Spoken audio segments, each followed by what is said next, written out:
Ohio State will win the national championship this year, and I'm going to tell you why. But what's good, YouTube? It is your boy back with another banger, man. And today, as y'all see by the title, I'm going to be showing y'all why Ohio State will definitely 100% win the national championship this year. I have no doubt in them. And yeah, before we hop into this video, if y'all can leave a like, comment, and subscribe. It's free. It only takes like 10 seconds to do, to be honest. And it keeps me motivated to keep on pushing out these videos for y'all and just keeps me going in general. But yeah, let me just stop all this talking and let's just get right into the video. Actually, before we hop into the video, I'm gonna go over a couple comments on my last video. If y'all haven't watched it, go watch it first or after this video. It doesn't matter. But just to break it down, we talked about Cormani McClain going to Florida, which it ain't 100% yet, but there's a lot of rumors going around. He's going to visit the school, but Florida doesn't have no more offers, so he's just gonna have to be a walk-on. But people said that's what they want him to do, and he thinks he will see. So let's just go over a couple comments on the last video. So first comment I want to go under, and first, I appreciate all y'all commenting. I love reading them, so keep on commenting so I can start reading them more. And first, he said, exceptional talent, but too lazy to be great at the current moment to reach his potential. Has time to get it right, but the clock is ticking. See, that's a perfect little example on the whole video I literally just made. Cormani, he's just being too lazy. He's not showing up to classes. He's not showing up to practice. He's skipping classes in the bathroom, which that's a big no-no for any school. It don't matter if you go to JUCO or anything. You got to participate in practices. School comes first always. You got to have your grades right. And yeah, that's a great comment to just break down the whole video for you. And then the next comment I'm going to go over, this dude said, I think he'll ball at UF, which I do agree with you at a certain point. If he buckles down and he starts going to classes, he gets good grades, he shows up to practice and don't try to skip it anymore, I feel like UF's a good fit for him. I mean, he's a good player. He has all the potential in the world to just ball out on any circumstance there is. But yeah, as long as he buckles down and he does what he needs to do, I feel like UF's a good fit for him. But yeah, that's all the comments I'm going to go over. Like I said, I love reading y'all's comments, so just keep on commenting so I can read over them. And yeah, let's just get right into this video. Let me just stop all this talking and let's get into it. So now we're on the main topic of this video, the reason y'all clicked on it.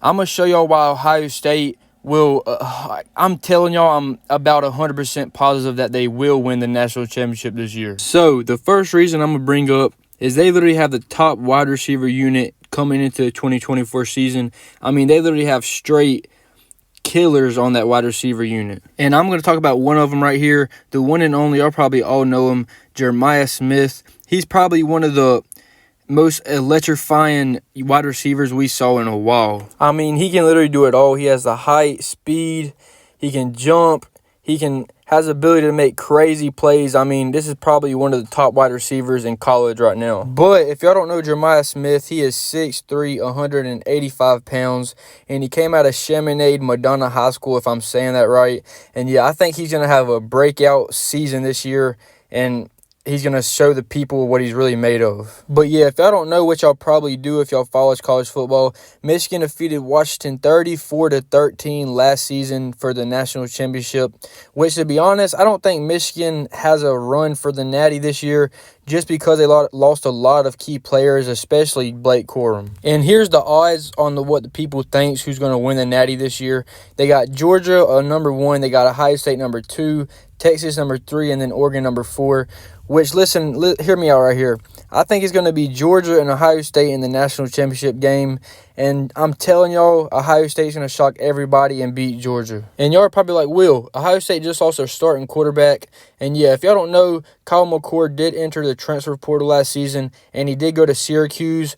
But I'm going to show y'all they have tons of backup quarterbacks that can step up to the plate. Especially this dude right here. His name is Air Noland.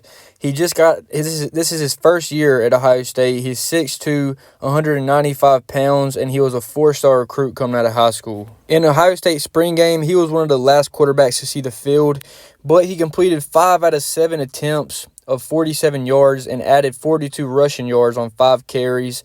But he was intercepted once. But I have another quarterback that I'm going to show y'all that I think that's going to be either him that starts or this other one. So the other quarterback I'm talking about is Will Howard. He was a transfer from Kansas State. He was the first quarterback to see the first snaps in the spring game.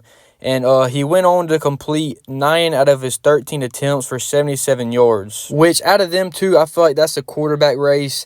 Out of Will Howard and Aaron Noland, even though it's Aaron Noland's first year, I kind of feel like they're going to start Will Howard just because he has more experience. But that doesn't mean anything. The head coach, Ryan Day, at the end of the scrimmage game said that they're going to look over the film and then they're going to think about it more and they're going to decide in the future. But yeah, in my opinion, I feel like they're going to start Will Howard just because he has more experience than Aaron Noland. But if Will Howard has an injury or starts slacking up, they always have Aaron Noland for a backup and some other people, which they did have a good season last year. Let's just check out their games. Their biggest wins out of these games was number 9 Notre Dame 17-14, and then number 7 Penn State 20-12. But they did go on to lose their last 2 games to number 3 Michigan 30-24, which that isn't too bad, and they did win the Natty last year, so that's not too surprising. And then they lost to number 9 Missouri, which they was a pretty good solid team, so that wasn't that surprising either. Which, here's their upcoming games for this season. Their hardest games out of this schedule, I feel like it's going to be Oregon, Penn State, and Michigan, which, like I said, Michigan, I don't feel like they have a good run this year just because they lost a lot of key players, especially Blake Corum, which was the heart of that team. And yeah, I feel like they're going to go through that schedule with ease, and then they're going to go forward to the playoffs. But yeah, I'm going to go ahead and wrap it up here. Let me know what y'all think down below if Ohio State's going to win the national championship or not. Like I said, I feel like it's going to be between Georgia and Ohio State, but I feel like Ohio State's going to pull it off. But yeah, I hope y'all boys enjoyed this video. Leave a like, comment, subscribe if y'all enjoyed, and I'll see y'all boys next time. Peace.